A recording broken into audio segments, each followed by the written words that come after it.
Dawn breaks over the rolling hills of medieval France. The year is 1119. 9 knights kneel before the Patriarch of Jerusalem, swearing an oath of poverty, chastity, and obedience. Among them, their leader, Hugh de Payens, vows to protect pilgrims traveling to the Holy Land. These men called themselves the poor fellow soldiers of Christ and of the Temple of Solomon, the Knights Templar. Their headquarters on the Temple Mount in Jerusalem gave them their name, and their initial vow of poverty defined their early years.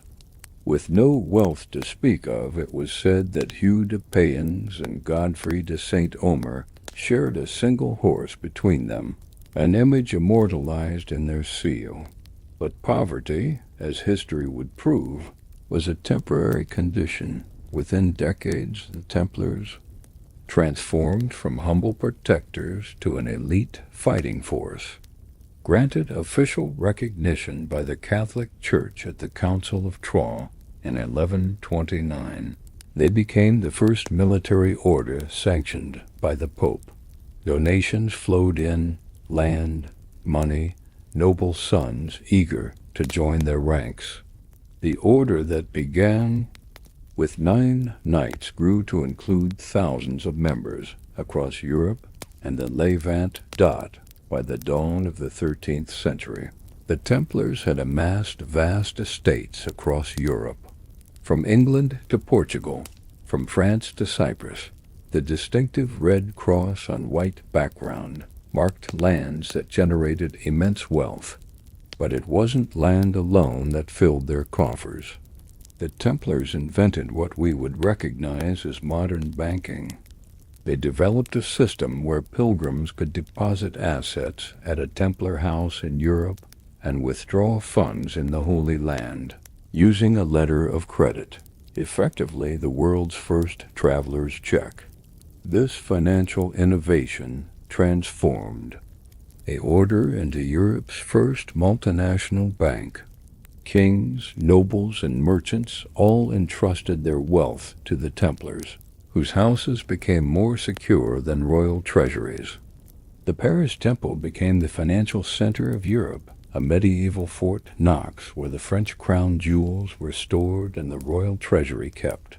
The Templars' financial acumen soon surpassed their military prowess.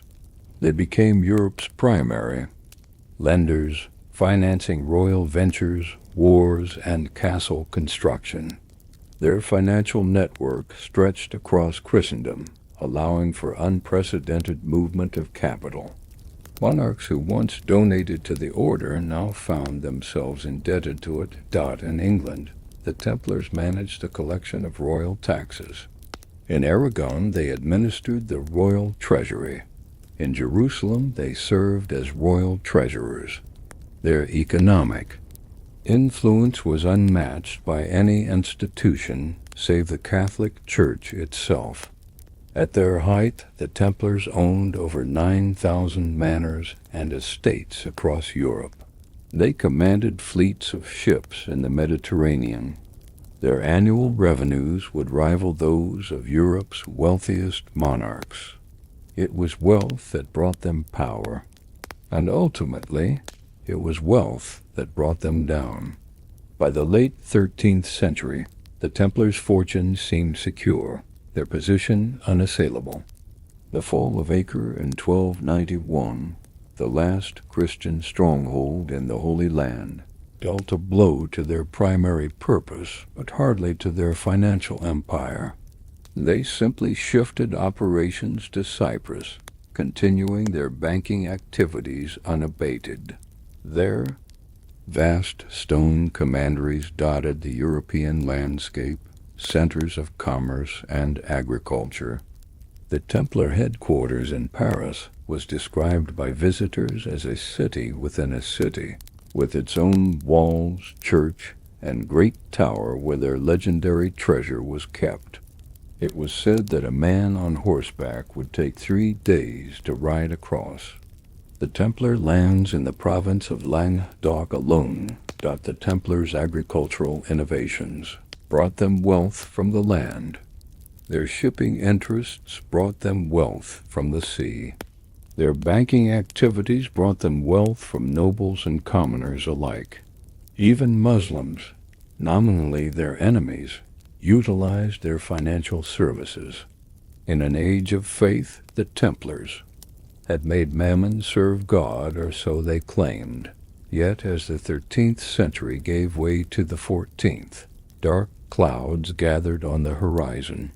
Philip IV of France, known as Philip the Fair, cast covetous eyes upon the Templar treasury. Heavily indebted and chronically short of funds, Philip had already expelled the Jews from France, confiscating their property. He had debased the French currency. He had seized the assets of Italian bankers. Now his gaze turned to the greatest prize of all. The Templars' very success had bred resentment. Their wealth had stirred envy. Their arrogance, for wealthy men seldom remain humble, had created enemies. Their exemption from local taxes and their answering only to the Pope had angered both kings and bishops. Their closed ranks and secretive initiation rites bred dark rumors. As the 14th century dawned, the Templars stood at the apex of their wealth and influence. From humble beginnings, they had risen to command a financial empire that spanned continents. They had the ear of kings and the blessing of popes. Their red cross on white mantle inspired respect and fear across Christendom. None could have predicted that within a decade, this mighty order would lie in ruins, its leaders burned at the stake, its members scattered to the winds, and its vast treasure, the accumulated wealth of 2 centuries, vanished like morning mist. The air was cool on the morning of Friday, October 13th, 1307. Across France, royal seneschals broke the pre-dawn silence, unsealing secret orders that had been delivered weeks before. The instructions were explicit: arrest all Knights Templar. Within the realm, seize their goods and confiscate their property in the name of King Philip IV. Dawn had not yet broken when the king's men struck. In Paris, the Grand Master Jacques de Molay was roused from his bed, and commanderies across France, knights found themselves surrounded, confused, and soon in chains. It was a masterpiece of coordination. Thousands of Templars seized in a single day. Philip's actions were unprecedented. To arrest men who answered only to the Pope required extraordinary justification. The charges were designed to shock: heresy, idolatry, obscene kissing, homosexuality, trampling on the cross, worshipping a mysterious head called Baphomet. The Templars' fall was as swift as their rise had been gradual. Men who had awakened as honored warriors ended the day as reviled heretics. The treasure accumulated over 2 centuries: gold, silver, precious gems, land deeds, promissory notes became the immediate target of royal officials. Armed men surrounded Templar preceptories, demanding entry to treasuries and storerooms. Yet something unexpected occurred. The vast wealth that Philip coveted, the primary motivation for his assault on the order, proved surprisingly elusive. The Paris Temple, financial heart of the order, yielded far less than anticipated. The royal agents found coffers containing a mere fraction of what rumors suggested should be there. The great Templar fleet, reportedly 18 galleys strong, had vanished from the port of La Rochelle. The most puzzling aspect was the disappearance of their documented wealth. Records showed the Templars possessed enormous riches, yet when royal officials opened their strong rooms, they found surprisingly little. It was as if the Templars had been warned Indeed, evidence suggests the order may have had advance notice. Weeks before the arrests, the Templar treasurer of the Paris temple had departed with multiple carts under cover of night. Witnesses reported seeing heavily laden wagons leaving various Templar preceptories in the days preceding the arrests. The Grand Master had unexpectedly withdrawn substantial sums and transferred land deeds. The Templars maintained a complex network of underground vaults and hidden passages beneath many of their major commanderies. Excavations centuries later would reveal concealed chambers beneath the Paris temple, some showing signs of having been emptied in haste, while torture extracted. Confessions of religious heresy from many knights. None revealed the location of the missing treasure. Even under the most extreme duress, this secret remained protected. Some knights recanted their confessions despite knowing that doing so meant death by fire rather than imprisonment. The torture was brutal and systematic. The knights were subjected to strapado, their limbs dislocated. Their feet were coated in fat and held to flames. Yet through this ordeal, not one Templar revealed where the bulk of their treasure had gone. As news of the arrests spread across Europe, Templars in other lands had time to react. In England, Edward II initially resisted Philip's call to arrest the knights, but eventually complied under papal pressure. By then, many English Templars had disappeared, along with movable wealth from their Commanderi state in Portugal. King Dinas refused to persecute the order. Instead, he allowed them to change their name to the Knights of Christ and transfer their assets to the new organization. The Portuguese Templars thus preserved both their membership and their treasure from Philip's grasp. In Aragon, the Templars retreated to their fortified castles and resisted royal forces for over a year. This allowed ample time to secret away valuables through their well-established Mediterranean shipping routes. When these castles finally fell, the expected treasure was notably absent. The most intriguing accounts come from the Atlantic coast of France.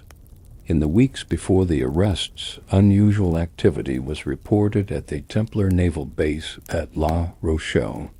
The Templar fleet, which had long controlled shipping in the region, set sail, laden with cargo.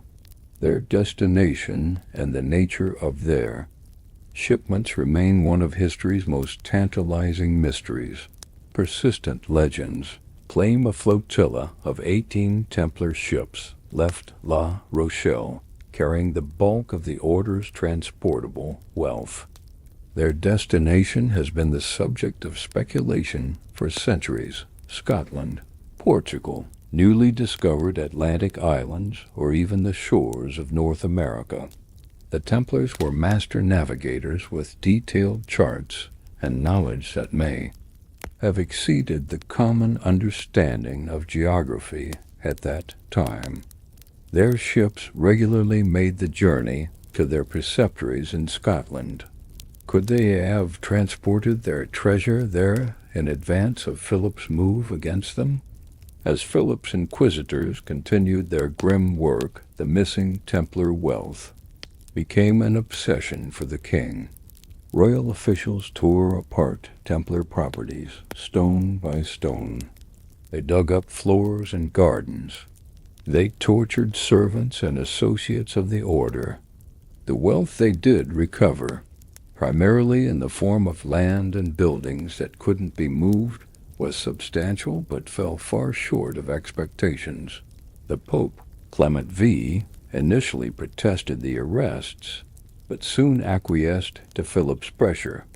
In 1312 he issued the bull Vox in Excelso, officially dissolving the Knights Templar. Their properties were to be transferred to the Knights Hospitaller, their rival military order. But Philip ensured that much of the French Templar estates remained in royal hands, writing off debts he owed to the order in the process. As the last act in this tragedy of avarice, Jacques de Molay, the last Grand Master of the Knights Templar, was burned at the stake on a small island in the Seine on March 18, 1314. From the flames, he proclaimed the innocence of the order and, according to legend, summoned both Philip and Clement to join him before God's judgment within the year. Both men would indeed die within months of de Molay's execution. Yet the greatest mystery remained unsolved. What became of the immense treasure that had seemingly vanished into thin air? Had it been smuggled away by sea, hidden in elaborate caches across Europe? Or had Philip's initial estimates of Templar wealth been vastly exaggerated? The treasure's disappearance spawned legends that would endure for centuries. Tales of hidden maps, cryptic clues, and stone carvings, and secret knowledge passed down through generations. The vanishing gold became the foundation for myths that would transform the fallen knights from disgraced heretics to guardians of sacred mysteries. As flames consumed Jacques de Molay in Paris, a very different scene unfolded on the rugged eastern coast of Scotland. At the small port of Ballintrodock, under cover of darkness, ships bearing the unmistakable red cross on their sails made landfall.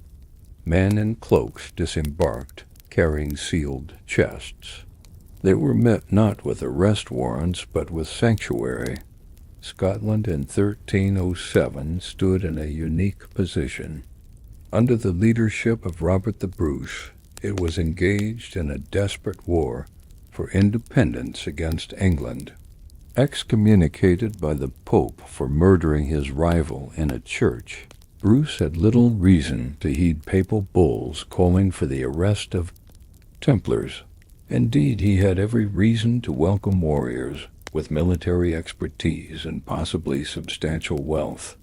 Bruce needed allies in his struggle against English domination. The Templars needed refuge from persecution. It was a marriage of convenience that Scottish tradition has transformed into legend. The Templars' connection to Scotland predated the Purge. The order had maintained several preceptories in the country since the 12th century, most notably at Ballintrodock, now Temple, near Edinburgh. These established bases would have provided natural havens for knights fleeing persecution in France. What makes the Scottish connection particularly compelling is the Battle of Bannockburn in 1314.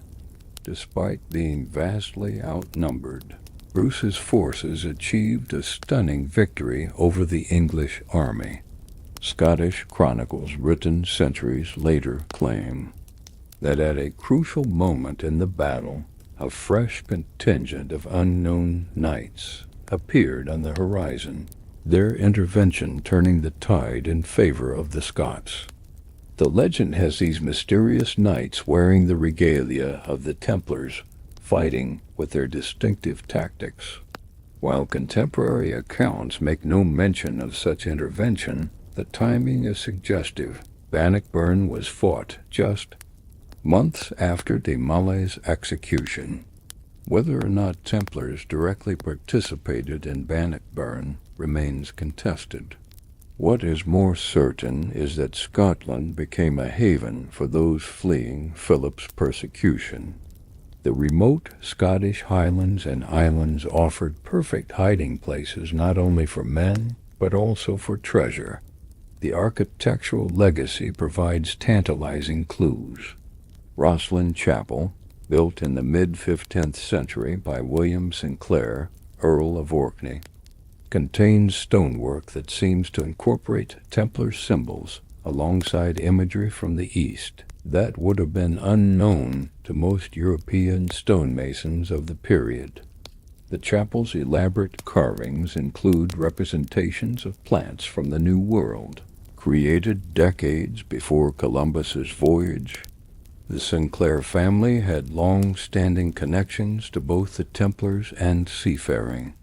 Henry Sinclair, Earl of Orkney, is the subject of controversial theories suggesting he led an expedition to North America in 1398, nearly a century before Columbus. Could this voyage have been connected to earlier Templar expeditions? Documents in the Vatican archives reference a fleet of 12 ships bearing Templar knights and treasure departing La Rochelle, bound for Scotland. While the authenticity of these accounts remains debated, archaeological evidence has unanswered questions. Templar gravestones bearing distinctive symbols have been discovered on the Scottish Isle of Mull and throughout the Highlands. The most enduring legacy of this Scottish connection may be found not in buried treasure, but in the emergence of a new brotherhood.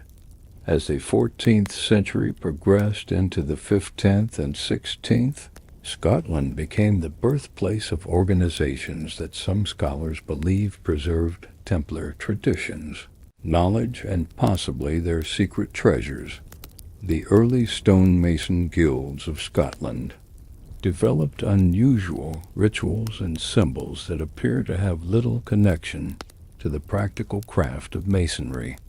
Their initiation ceremonies, passwords, and recognition signs suggest an organization preserving something beyond mere trade secrets.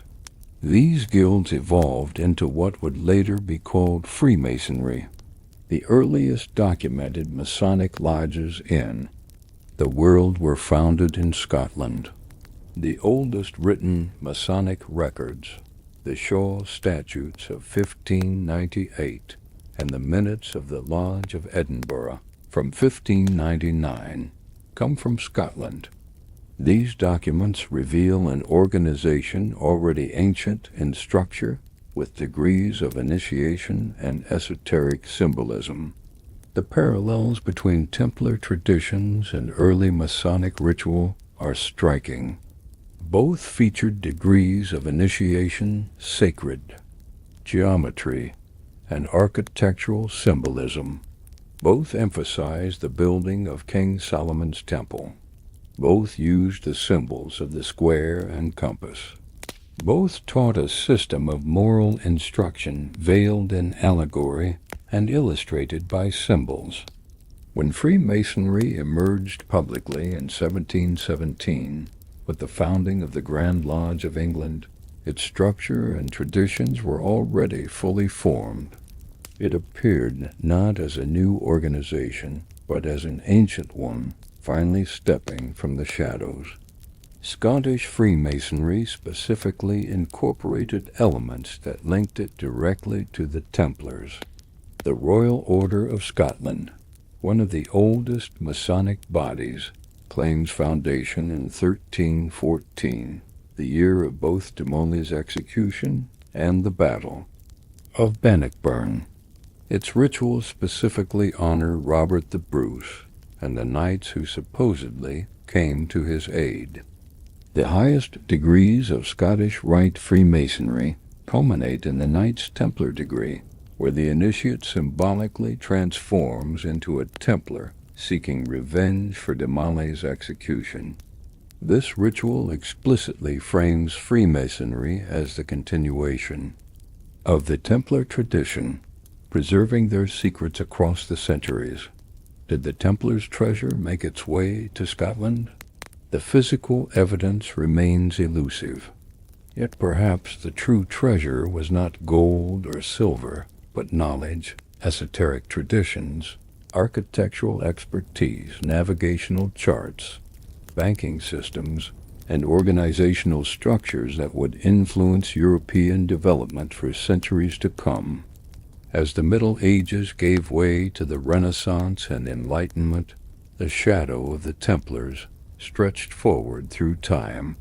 Their banking innovations evolved into modern financial systems. Their architectural knowledge influenced cathedral building throughout Europe. Their navigational expertise possibly contributed to the age of exploration, and their organizational structure provided a template for secret societies that would shape European politics for centuries. The mystery of the vanished Templar treasure has spawned countless excavations, from the vaults of Rosslyn Chapel to the enigmatic carvings at Rennes-le-Château in France, from the mysterious Oak Island in Nova Scotia to remote commanderies. Throughout Europe, each generation discovers new clues, new theories, and new possibilities. Perhaps this enduring mystery is itself the greatest legacy of the Templars, the transformation of a medieval military order into an archetype of secret knowledge preserved against the tyranny of kings and the dogma of churches. The treasure, whether physical or metaphorical, continues to beckon seekers across the centuries, whispering of knowledge hidden but not lost, waiting for those with eyes to see and ears to hear. The embers of Jacques de Malé's pyre had barely cooled when the first whispers began. Throughout the villages and towns of France, stories spread of midnight excavations, of sealed chambers beneath ancient stones, of wealth hidden beyond the reach of a king's grasp. While Philip's men tore apart known Templar preceptories, the true repositories of Templar treasure may have lain elsewhere, concealed in plain sight across the French countryside.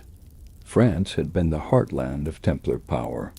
The Order's principal house at Paris had served as their administrative center, but their network extended into every province, every region. The Knights had built an invisible infrastructure of safe houses, sympathetic nobles, and secret adherents that outlived the official destruction of the Order. The village of Jasseur in Normandy harbors one of the most persistent legends. In 1946, a local man named Roger Lomoy claimed to have discovered a vast underground chamber beneath the town's ancient castle. He described a subterranean room 30 meters long, filled with statues, weapons, and coffers.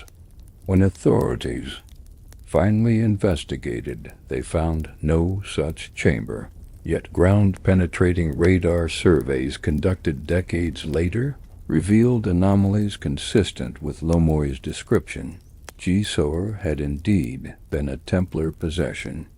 More intriguingly, it was a site visited repeatedly by Templar Grand Master Bertrand de Blanchefort in the 1160s, who conducted mysterious excavations beneath the castle. The site was later seized by Philip IV immediately after the Templar arrests, suggesting he believed something of value might be hidden there. The forests of Rennes-le-Château in southern France conceal another legendary cache. This remote parish in the eastern Pyrenees gained international attention when its priest, Berenger Saunière, suddenly displayed inexplicable wealth in the 1890s. Renovating his church, he incorporated strange symbolism reminiscent of Templar iconography. The source of Saunière's sudden fortune has never been conclusively explained, though the region had once been densely populated with Templar commanderies. The Languedoc region held special significance for the Templars. It was here many of the original knights had been born. The area had strong Cathar influences, the same heretical beliefs the Templars were later accused of harboring. If they trusted anyone to safeguard their treasures, it would have been their sympathizers in these remote mountains. Beneath the streets of Paris itself, An elaborate network of quarries and catacombs extends for hundreds of kilometers. The Templars, master builders who understood the geography of the city intimately, had 2 centuries to create hidden chambers within this labyrinth. Urban legends persist of sealed rooms discovered by quarrymen or cataphiles, explorers of Paris's underground, only to be lost again or quietly seized by authorities. The Paris Temple, the Order's financial headquarters, was systematically dismantled by the French Revolution, with the last tower torn down in 1808. Napoleon ordered thorough excavations of the site before construction of new buildings, suggesting the emperor himself believed Templar treasures might still be concealed there. What his diggers found, if anything, remains unrecorded in official histories. Perhaps the most credible theory involves not hidden chambers, but hidden allies. The Templars had spent generations building a financial network that touched every level of French society. They had loaned money to nobles, managed estates for widows, conducted business with merchants, and employed thousands of servants, farmers, and craftsmen. These relationships created webs of loyalty that even Philip's terror could not fully unravel. The Templars practiced an early form of distributed banking. Their wealth wasn't merely in gold, but in debts owed, in promises made, in obligations honored. These intangible assets could be preserved through trusted relationships even after the physical order was destroyed. The theory suggests that sympathetic French families may have safeguarded Templar wealth for generations, passing the secret through bloodlines rather than institutions. This would explain the periodic emergence of Templar symbols and references in unexpected places throughout French history, subtle markers of a trust maintained across centuries. The vineyards of Champagne, where the Templars had extensive holdings, feature stone markers with distinctive geometric patterns that some researchers believe form a vast map when plotted. The Templars had pioneered viticulture techniques that transformed European winemaking. Did they leave their greatest secrets among the vines they cultivated? After the Revolution, when ancient properties changed hands and old foundations were excavated, reports emerged of hidden chambers and unexpected discoveries. In 1813, mysterious golden items appeared on the black market in Paris, bearing Templar crosses and inscriptions. Their origin was never determined, their authenticity never conclusively proven or disproven. They vanished back into private collections as suddenly as they had appeared. The bloodlines of France carry their own intriguing connections. Certain noble families, the Anjou, the Brienne, the Montmorency, maintained curious traditions and symbols with Templar resonances centuries after the Order's destruction. The Counts of Champagne, early Templar patrons, incorporated mysterious elements into their heraldry after 1307 that had not been present before. When French Freemasonry emerged in the early 18th century, it displayed peculiar characteristics, absent in its English counterpart, specific rituals and symbols that more directly referenced Templar traditions. The Scottish Rite, paradoxically, developed not in Scotland, but in France, preserving what appeared to be Templar-influenced. Initiation ceremonies. The survival of Templar tradition in France took more subtle forms than in Scotland. Rather than overt organizations, we find influences permeating art, architecture, and local customs. The rose windows of Gothic cathedrals, the geometric perfection of French formal gardens, even the layout of certain villages all bear the geometric signatures that Templars valued as sacred. The French Revolution, with its violent upheaval of the old order, may have inadvertently uncovered Templar caches. The revolutionary government's systematic inventory of church possessions and noble estates brought to light curious artifacts and documents that defied easy explanation. Most were lost in the chaos of the period, but tantalizing references survive in revolutionary inventories. Perhaps the most compelling evidence of Templar treasures remaining in France comes from the actions of those who sought them.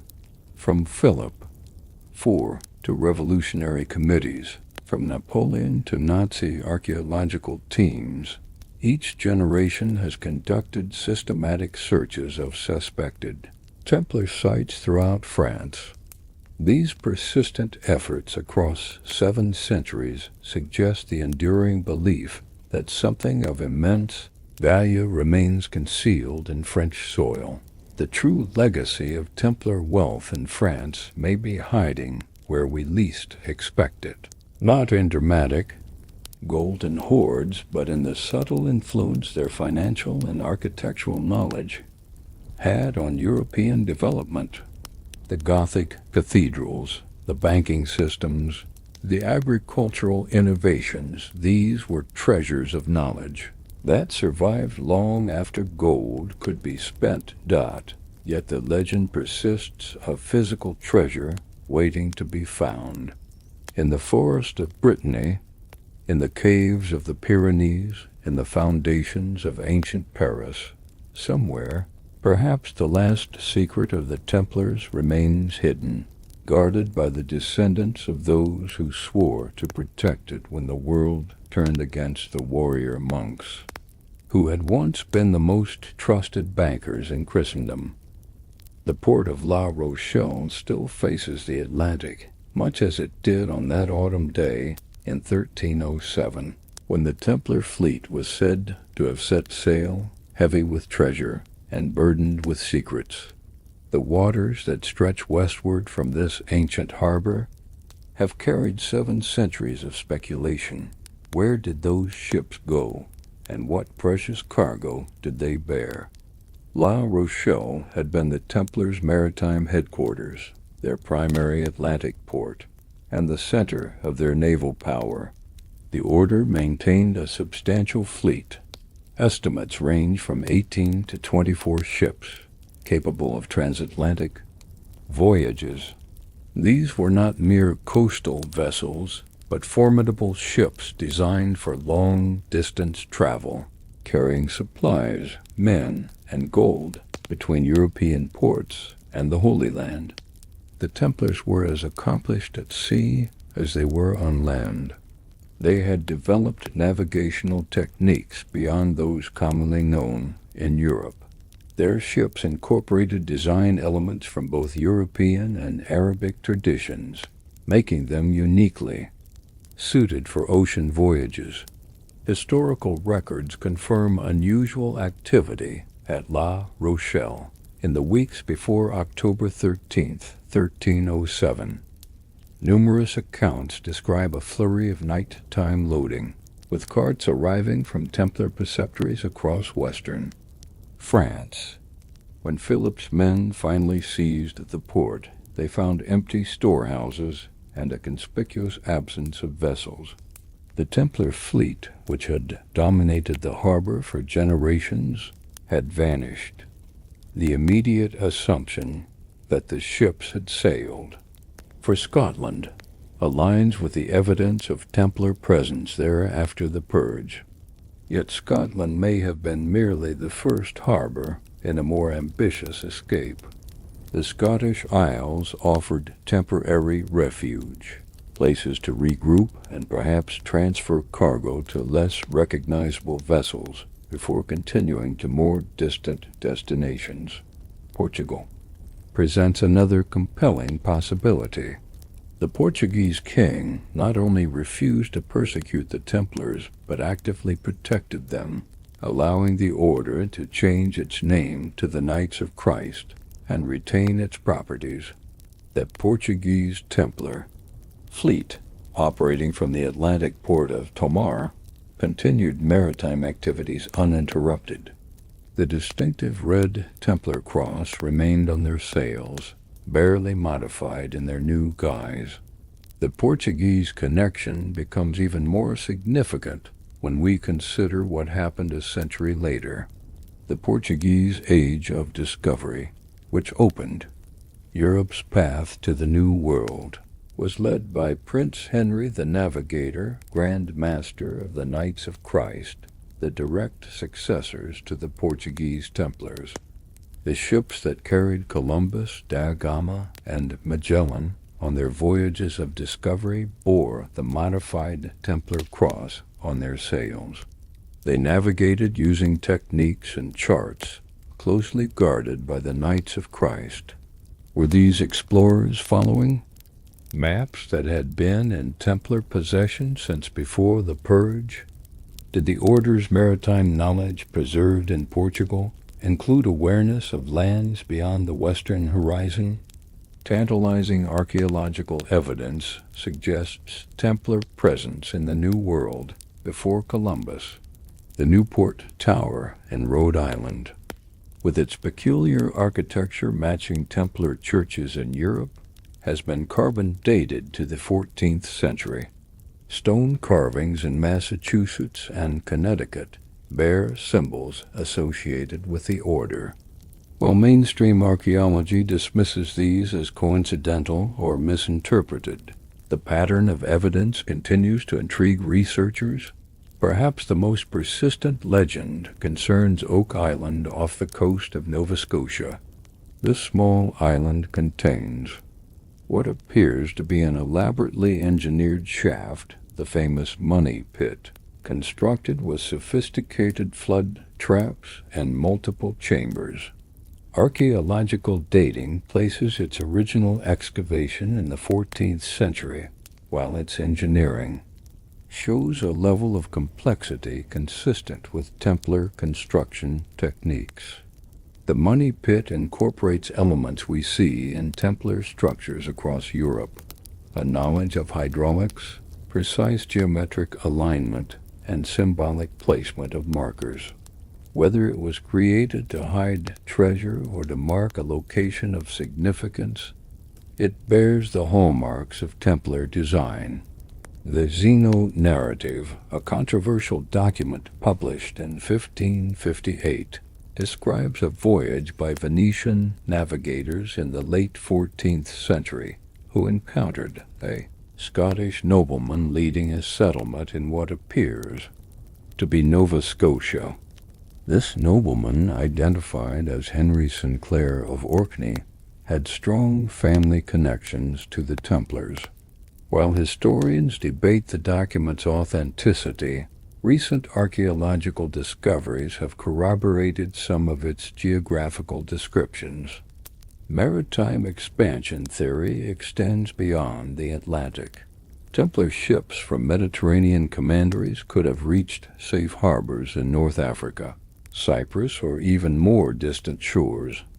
The Order had maintained extensive networks throughout the trading ports of the eastern Mediterranean, with allies among Christian, Muslim, and Jewish merchant communities who might have sheltered fugitive knights. The Templars had always straddled worlds, east and west, Christian and Muslim, sacred and secular. Their cosmopolitan outlook and connections in multiple cultures provided them with refuge options beyond the reach of European monarchs. The most extreme theories suggest Templar voyages reaching as far as India or China, where their treasures might have been traded for local goods or deposited with Eastern trading partners. While speculative, these theories note the appearance of Templar symbols in unexpected locations throughout the Old World, from Ethiopian churches to Indian temples. What treasure might these ships have carried? The obvious answer is gold and silver, the physical wealth that had made the Templars a target for Philip's greed. Yet perhaps more valuable were the documents, relics, and records accumulated over 2 centuries of operation in the Holy Land. The Order's archives contained not just financial information, but geographical knowledge, architectural plans, and possibly religious artifacts recovered from beneath the Temple Mount in Jerusalem. The Templars had spent decades excavating beneath the Temple Mount, the site of Solomon's temple. What they found there has been the subject of speculation, ranging from the practical, ancient architectural knowledge to the mystical, the Ark of the Covenant or fragments of the true cross. Contemporary accounts describe the Templar treasure including not just gold, but precious things beyond counting, suggesting relics and documents whose value transcended their material worth. If these irreplaceable items were indeed loaded onto ships at La Rochelle, their preservation would have taken precedence over mere wealth. The nautical escape theory is supported by the Templars' own organizational structure. They had developed sophisticated systems for transferring assets across vast distances. Their communication networks allowed coordination between preceptories separated by thousands of miles. If any medieval organization could have orchestrated a maritime evacuation of their treasure, it was the Templars. 7 centuries later, the search continues. Modern expeditions still probe the waters around Oak Island. Archaeologists investigate anomalous structures along the Atlantic coasts. Historians sift through Portuguese archives for connections between the Knights of Christ and earlier Templar voyages. The sea keeps its secrets well, but traces remain for those who know where to look. Perhaps somewhere beneath Atlantic waves lies the definitive answer to the fate of the Templar treasure. Or perhaps it reached distant shores where it was transformed into new wealth, new knowledge, new power, the seed capital for explorations that would ultimately transform the world map and connect continents in ways the last Templars could only have imagined as they sailed west from La Rochelle, their red-crossed sails filled with the winds of both escape and possibility. The Vatican's Apostolic Archive, formerly known as the Secret Archive, contains over 53 miles of shelving with documents spanning more than 12 centuries. Deep within this labyrinth of history, behind doors requiring special permission to access, lie the Templar records, the interrogation transcripts, papal bulls, financial inventories, and trial proceedings of the order that once answered only to the Pope himself. For centuries, these documents were completely inaccessible to outside researchers. It was not until 2007, the 700th anniversary of the Templars' arrest, that the Vatican released the Chinon Parchment, a document showing that Pope Clement V had actually absolved the Templars of heresy charges in 1308, despite later yielding to Philip's pressure to dissolve the order. The Chinon Parchment's existence was known to only a handful of Vatican archivists for nearly 700 years. Its sudden discovery and publication raises a compelling question. What other Templar secrets might still lie buried in Vatican archives, deliberately hidden or simply forgotten in the vast repository of ecclesiastical history? The Vatican's relationship with the Templars was always complex. The order existed to serve the Church's interests in the Holy Land, yet its growing wealth and independence increasingly threatened papal authority.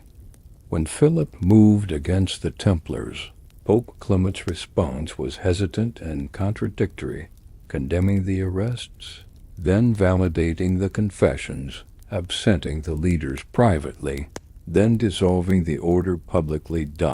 this ambivalence creates the perfect conditions for the most straightforward theory of the missing treasure, that it never truly vanished, but was simply transferred from one church entity to another. While Philip seized Templar assets in France, the Vatican could have orchestrated a quieter appropriation of the order's most valuable possessions elsewhere in Europe. Consider the timing. Pope Clement initially calls for all monarchs to arrest Templars in their domains, but then negotiates for the transfer of Templar properties, not to state authorities, but to the Knights Hospitaller, another papal military order. This kept vast estates under church control, while creating the appearance of punishing the disgraced Templars. The official transfer of Templar wealth to the Hospitallers provides convenient cover for a more selective process, while land and buildings were publicly reassigned. Portable wealth, gold, relics, documents could have been diverted to Vatican control with minimal documentation. The papal treasury, already one of the richest institutions in Europe, could absorb Templar gold without noticeable change in its operations. Physical evidence supports this possibility. Beneath the Vatican lie extensive catacombs and storage chambers, many dating to medieval times. Modern renovations occasionally uncover sealed rooms whose existence was previously unrecorded. In 1944, workers discovered a chamber containing artifacts bearing Templar insignia that had been walled up since the 14th century. The contents were inventoried by Vatican officials and then sequestered again in a location not disclosed to the public. The Vatican Bank, founded centuries after the Templar dissolution, nonetheless incorporated financial principles pioneered by the warrior monks. The sovereign status of Vatican City, a nation within a nation, answering to no secular authority, creates the perfect conditions for preserving secrets across centuries, immune from the political upheavals that have repeatedly exposed hidden caches elsewhere in Europe. The Vatican's institutional continuity is unmatched in Western civilization. While kingdoms rose and fell, while revolutions toppled governments and wars redrew borders, the administrative structures of the Holy See maintained an unbroken line of succession. No other organization could so effectively guard a secret across 7 centuries. Perhaps the most valuable part of the Templar legacy was not gold, but knowledge. The Order had accumulated unique information during their time in the Holy Land: geographical knowledge, architectural techniques, and potentially documents from the great libraries of the East.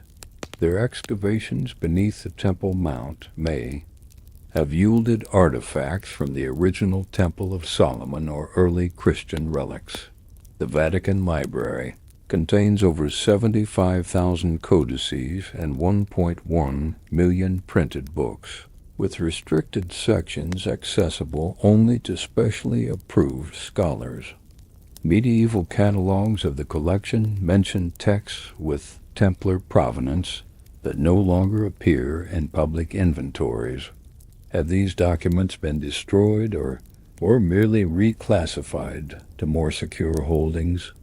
In the 1970s, renovation work in the Vatican Library uncovered a sealed chamber containing documents bearing the Templar seal. According to limited accounts from workers present, these included maps of unknown territories and architectural drawings for structures never built. The chamber was immediately placed under Swiss Guard protection, and no official acknowledgement of the discovery was ever made. The Vatican's policy regarding sensitive historical discoveries has been consistent: initial secrecy, followed by gradual, controlled release of information, often centuries after the fact.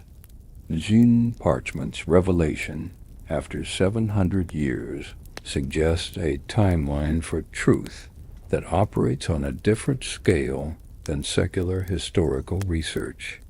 The theory of Vatican appropriation extends beyond mere opportunism to strategic planning. Some historians suggest Clement V may have coordinated with Templar leadership before the arrests, arranging for the transfer of their most valuable and sensitive possessions to papal custody. This would explain the missing treasure at the Paris Temple. It had already been moved to Rome before Philip struck. Physical descriptions of Templar wealth include items of profound religious significance, fragments of the true cross, relics of saints, possibly even the Holy Grail itself, which some Templar traditions identified with a sacred cup used in their ceremonies. Such items, if they existed, would naturally be placed in Vatican custody, rather than left to Philip's greed or chance discovery. The Vatican museums display only a fraction of the Church's art and artifact collections. Vast holdings remain in storage with complete inventories unavailable to outside researchers. Objects with Templar connections occasionally appear in special exhibitions, then return to secured storage facilities beneath the Vatican complex. In 2012, a temporary exhibition included a small alabaster box bearing Templar crosses and Arabic inscriptions. Its catalog description noted only that it entered Vatican collections in the early 14th century, precisely when Templar possessions were being liquidated across Europe. Perhaps the most compelling evidence for Vatican possession of Templar treasure comes from the actions of those who have led the Church. Multiple popes have ordered discreet investigations into specific Templar holdings. In 1890, Pope Leo XIII commissioned a comprehensive review of all documents relating to the Templar trial and dissolution, the results of which were never published, but prompted the creation of a new, more secure archive section. The Church's relationship with Neo-Templar organizations and Freemasonry has been consistently hostile, despite theological differences that seem insufficient to explain the depth of Vatican opposition. Is this merely doctrinal concern, or fear that these organizations might possess Templar secrets that could undermine Church authority or reveal its role in the Order's destruction? The Vatican has maintained an unusually specific ban on clergy involvement with any organization claiming Templar heritage, while general prohibitions against Freemasonry cite theological incompatibility. The restrictions regarding Templar-derived groups include language about dangerous historical claims and misleading interpretations of Church history. Modern Vatican officials acknowledge the historical injustice done to the Templars, but maintain that the Church itself was manipulated by Philip IV's machinations. This narrative conveniently absolves the Holy See of responsibility while explaining the lack of Templar treasure in Vatican collections. It was all seized by the French crown, with nothing remaining for the Church to preserve or return. Yet actions speak louder than official positions. The careful preservation of Templar trial records, the controlled release of selected documents, and the continued restriction of access to certain archive sections all suggest an institution protecting not just historical information but ongoing interests connected to the Order's legacy. 7 centuries after Jacques de Malay's execution, the truth remains hidden behind the world's most impenetrable institutional walls. The Vatican, with its unique combination of religious authority, political sovereignty, and unbroken administrative continuity, remains the perfect guardian for secrets meant to endure beyond the lifespan of kingdoms and empires. If the Templar treasure, whether gold, knowledge, or sacred relics, found its final repository in Vatican vaults, it rests in the one place that has successfully preserved secrets since the time of the Roman Empire.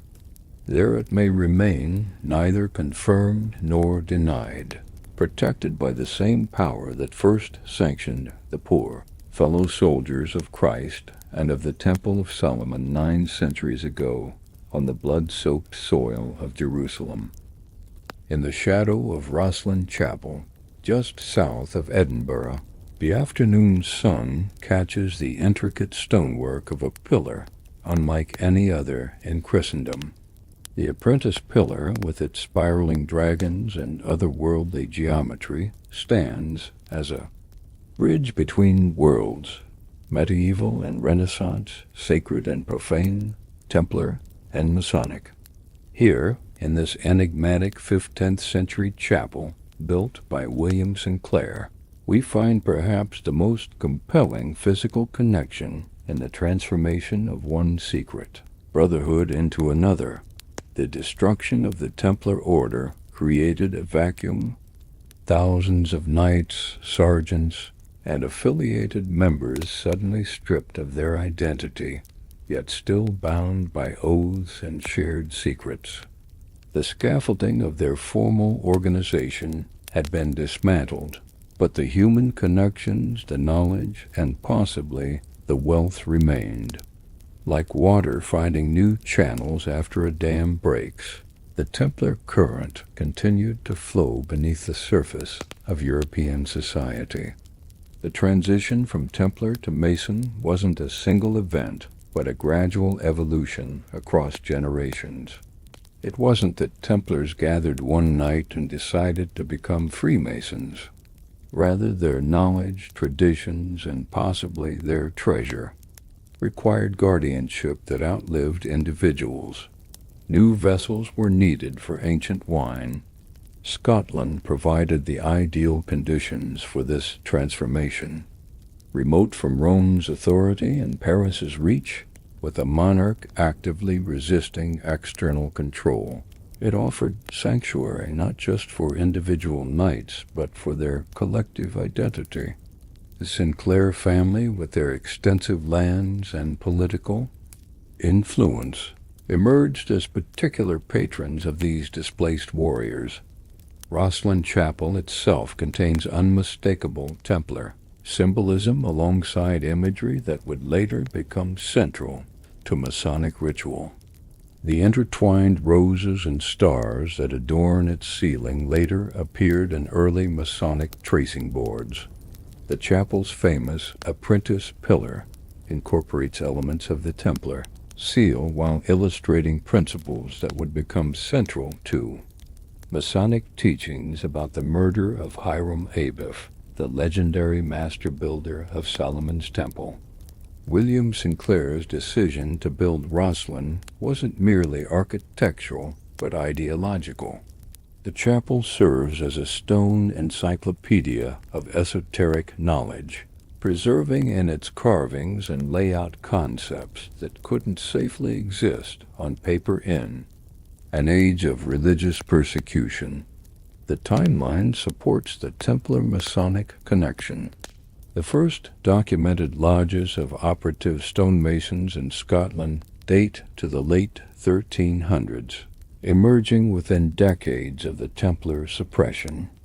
These early lodges displayed organizational characteristics unusual for craft guilds of the period: elaborate initiation rituals, multiple degrees of membership, and moral teachings veiled in architectural metaphor.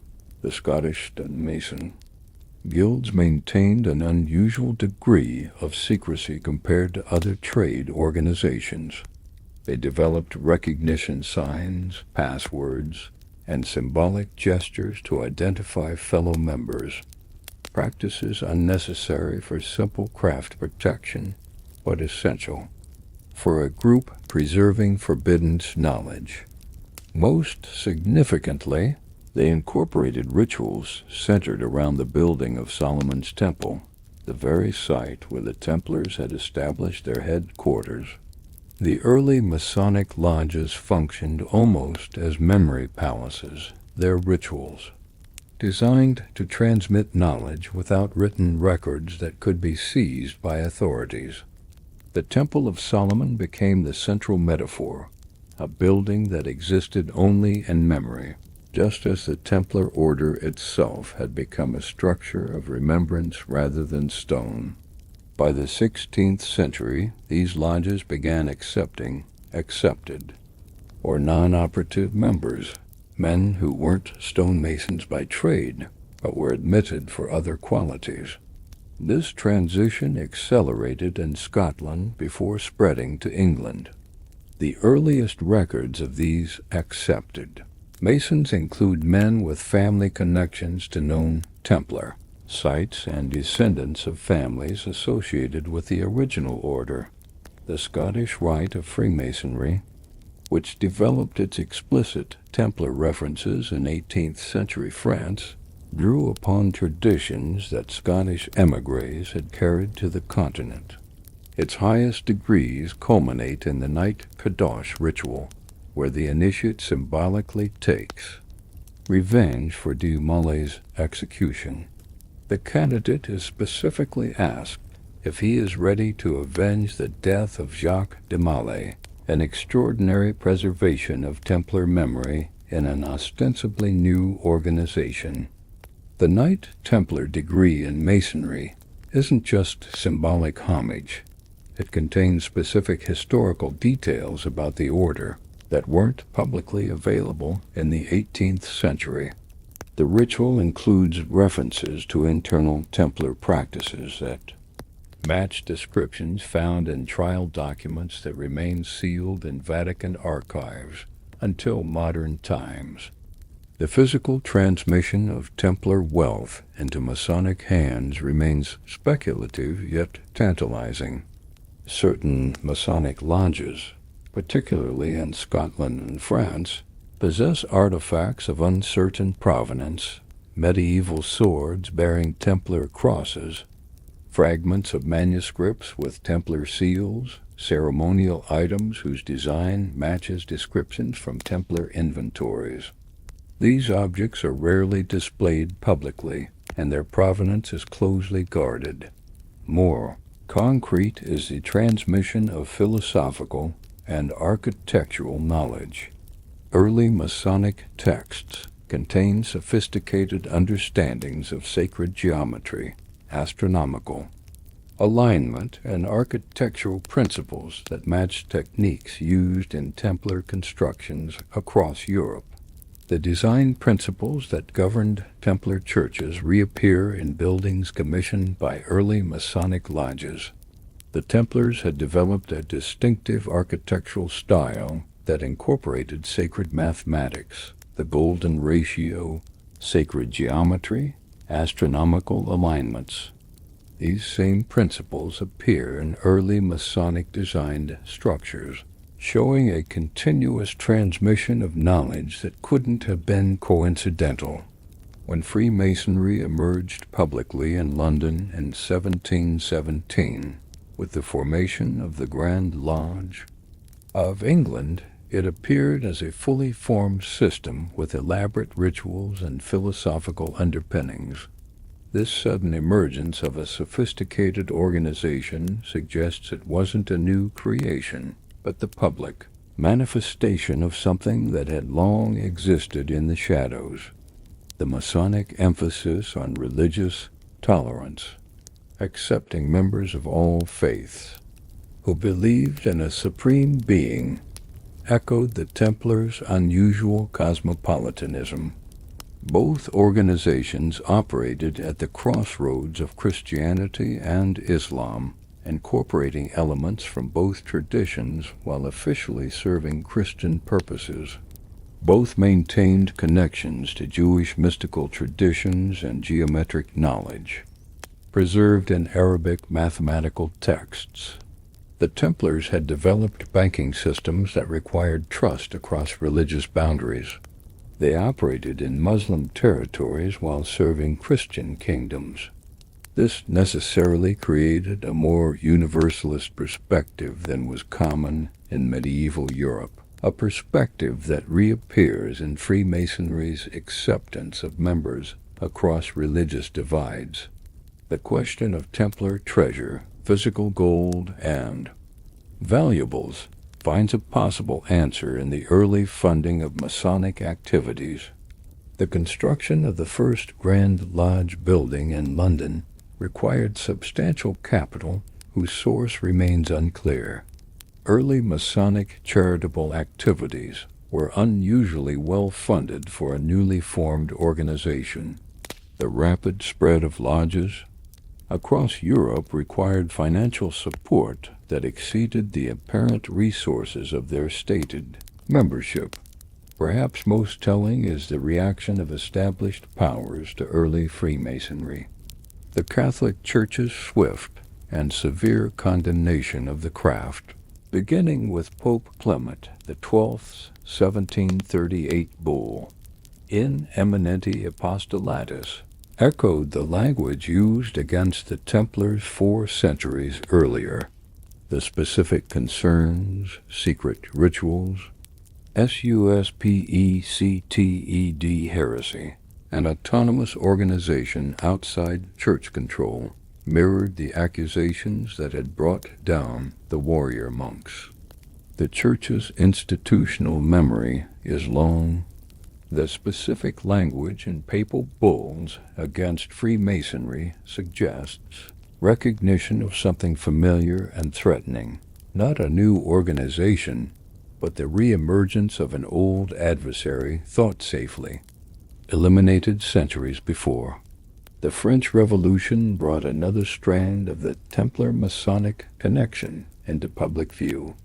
When revolutionary forces stormed the Bastille in 1789, one prisoner they sought was Count Cagliostro, a controversial figure who claimed to possess Templar secrets preserved through Egyptian Masonic rites. More significantly, when revolutionaries executed Louis XVI in 1793, witnesses reported a man leaping onto the scaffold after the beheading, dipping his hand in the royal blood and shouting, "Jacques de Molay, thou art avenged." The revolutionary period also saw the emergence of previously hidden documents and artifacts as ancient. Repositories were opened and private collections seized.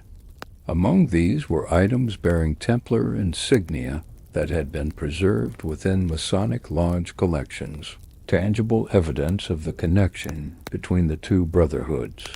The Templar banking system, seemingly destroyed in 1307, found new expression in the financial networks established by Masonic merchants across Europe. The first modern banks in Scotland were founded by men with Masonic connections, using organizational principles that echoed Templar financial innovations. The trust networks that enabled international commerce through Masonic connections mirrored the systems the Templars had established centuries earlier. The Templars created financial instruments that survived their destruction: letters of credit, early banking principles, international trust networks. These concepts re-emerged through Masonic commercial connections, creating financial systems that operated parallel to and sometimes outside conventional structures. Whether through direct lineage or inspired recreation, the Templar influence on Freemasonry remains evident to those who study both organizations closely. The symbolic journey from darkness to light, the emphasis on architectural metaphor, the preservation of ancient knowledge, and the creation of international brotherhoods transcending national and religious boundaries. These core elements connect the medieval warrior monks to the speculative builders who emerged from the shadows into the Enlightenment. The treasure that passed from Templars to Masons may not have been primarily gold or silver, but something more valuable: knowledge, preserved when it might otherwise have been lost, traditions maintained when they might have been forgotten, and perhaps most importantly, a vision of human brotherhood that transcended the divisions of its time. This philosophical gold, transmuted across centuries of secrecy, may prove the most enduring legacy of the warrior monks who once commanded the wealth of nations. On a remote island off the coast of Nova Scotia, men still dig into the earth, following clues laid centuries before. In the forests of central France, researchers scan the ground with ground-penetrating radar, seeking anomalies beneath medieval ruins. In the reading rooms of great libraries, scholars pore over ancient manuscripts, searching for coded references. In the dim light of lodge rooms across the world, rituals enact the symbolic recovery of something lost. 700 years after Jacques de Maillet's execution, the Templar treasure still exerts its powerful pull on the human imagination. The quest continues not merely because of greed, though gold always attracts seekers, but because this particular treasure represents something more profound, a mystery at the intersection of wealth, power, faith, and forbidden knowledge. What makes the Templar treasure unique is that it's simultaneously a historical reality and a powerful metaphor. The physical wealth undeniably existed. The banking records prove it. Yet it has transcended its material origins to become something greater, a symbol of secret knowledge preserved against overwhelming odds. The documented wealth of the Templars was staggering by medieval standards. Financial records from the Paris Temple, partially preserved in French archives, indicate assets equivalent to more than the annual tax revenue of the French crown. The inventory of precious objects seized from just the Paris headquarters: gold and silver plate, liturgical items, coins filled dozens of carts. Yet this visible wealth may have been merely the tip of a much larger financial iceberg. Modern banking analysis of Templar financial instruments suggests their actual holdings far exceeded what appeared on conventional balance sheets. Their innovation of letters of credit, documents that assigned value without physically transferring coinage, created what economists now recognize as a primitive form of currency: multiplication. The total value of these instruments may have dwarfed their physical holdings. The Templars essentially invented a form of paper money backed by their reputation rather than physical gold. The full accounting of this system disappeared with their records, but financial historians estimate their actual economic impact may have been 10 times greater than their visible treasury. What happened to this wealth? The simplest explanation, that Philip IV seized it all, fails under historical scrutiny. The French crown remained in financial difficulty after the Templar suppression, suggesting the expected windfall never materialized. The Hospitaller Knights, who officially received Templar properties, complained that they inherited empty buildings, stripped of valuables. The physical treasure may have been distributed along multiple paths simultaneously. Some portion undoubtedly went to the French crown and the Vatican. Some likely traveled with fleeing knights to Scotland, Portugal, and possibly beyond. Some may remain hidden in secret caches, their locations lost with the deaths of the last brothers who knew their whereabouts. Yet beyond the gold and silver lies another treasure: one that has shaped Western civilization in ways we are only beginning to understand. The Templars were not merely warriors and bankers, but collectors of knowledge. Their position in the Holy Land placed them at the crossroads of Christian, Muslim, and Jewish intellectual traditions during a crucial period of cultural exchange. The Templars' excavations beneath the Temple Mount in Jerusalem historically documented activities that continued for decades, may have yielded texts and artifacts from the original Temple of Solomon. These could have included architectural knowledge, religious texts, and possibly technological information preserved from ancient times.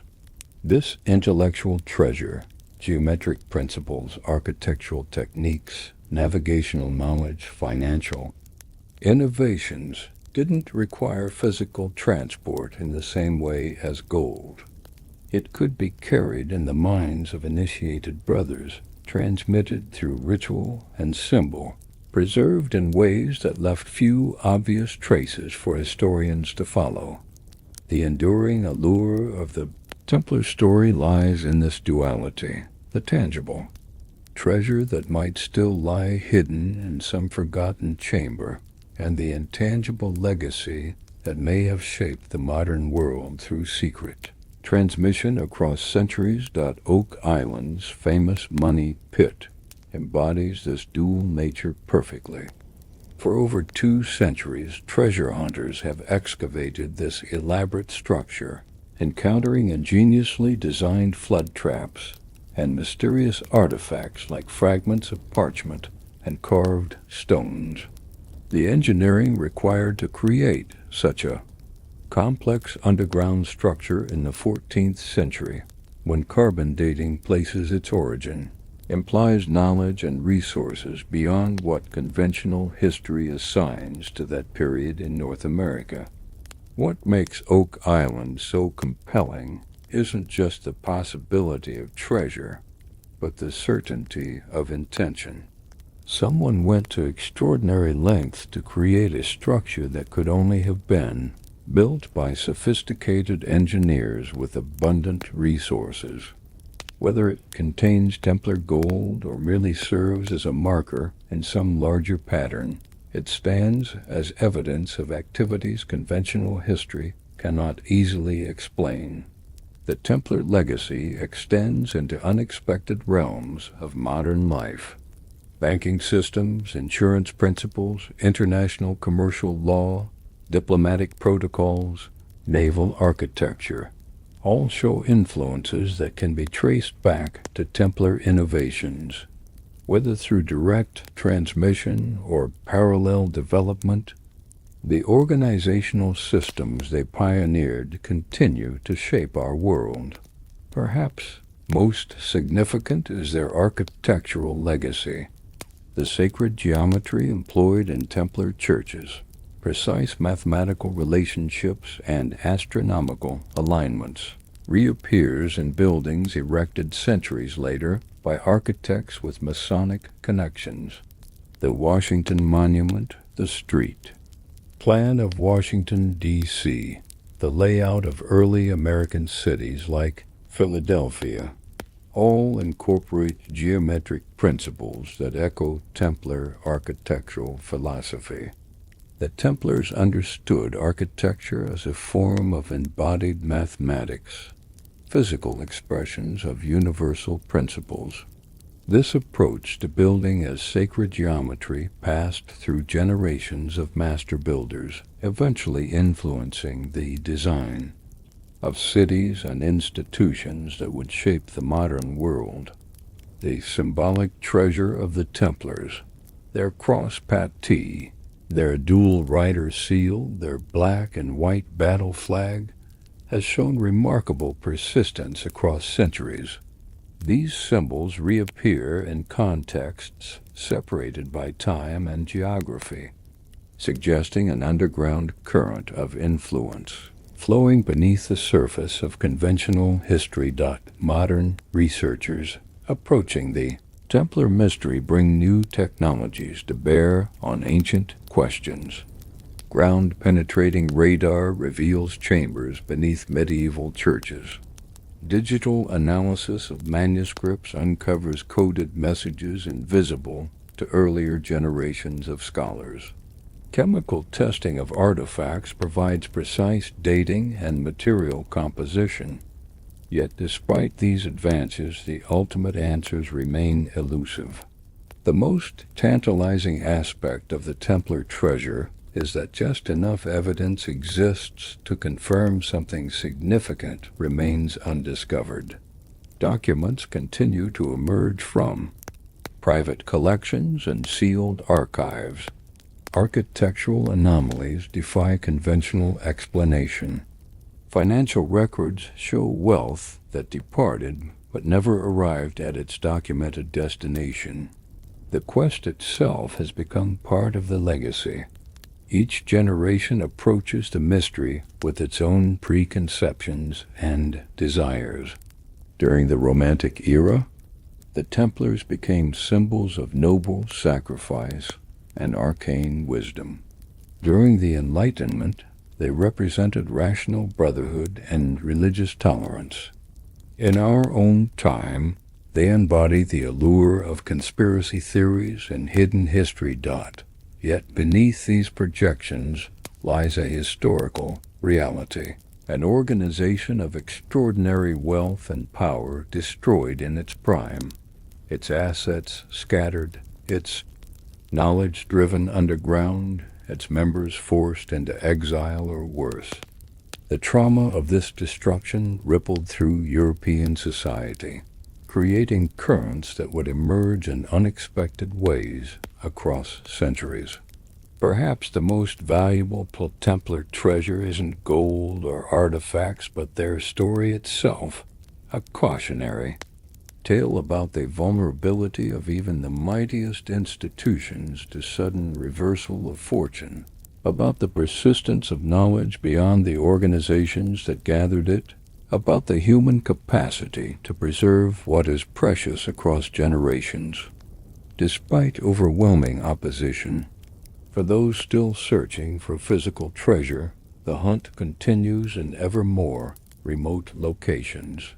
Recent expeditions have explored Templar connections to sites in Ethiopia, where Christian traditions predating European contact include symbols resembling Templar insignia.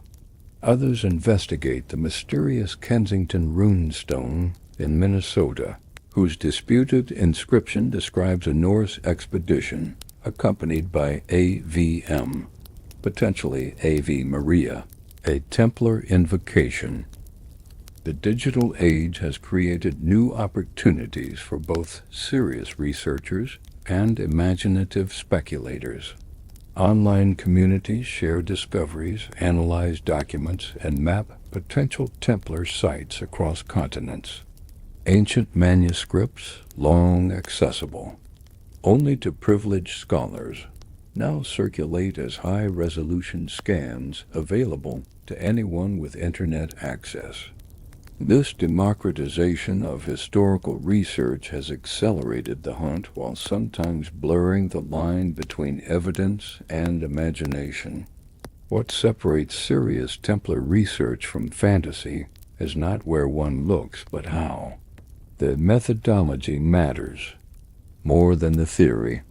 The most valuable discoveries have come from those who followed documented connections rather than desired outcomes, who build upon verified facts rather than attractive speculations. As we reach the conclusion of our exploration, perhaps the most profound insight is that the Templar treasure, in all its forms, represents something universal in the human experience. Our need to believe that knowledge can survive suppression, that truth can outlast power, that what is valuable can be preserved against overwhelming odds through the dedication of the few who recognize its worth. Whether buried in French soil, hidden in Scottish crypts, sunk in Atlantic waters, or preserved in Vatican vaults, the Templar legacy continues to whisper across centuries. The gold may have been spent, the relics scattered, the documents burned, or they may still wait in darkness for the right seekers to uncover them. But the most enduring treasure was never material at all. It lives in the geometric perfection of Gothic cathedrals, in the financial systems that move wealth across borders, and the navigational principles that guided ships to new worlds, and in the persistent human belief that knowledge once gained need never be truly lost if there remain those willing to preserve it through darkness until a new dawn comes. The Templar treasure, in its deepest essence, is the treasure of continuity itself, the golden thread of human knowledge that runs unbroken through the labyrinth of history, connecting us to those 9 knights who knelt in Jerusalem 9 centuries ago, pledging themselves to a purpose that would outlive them in ways they could never have imagined.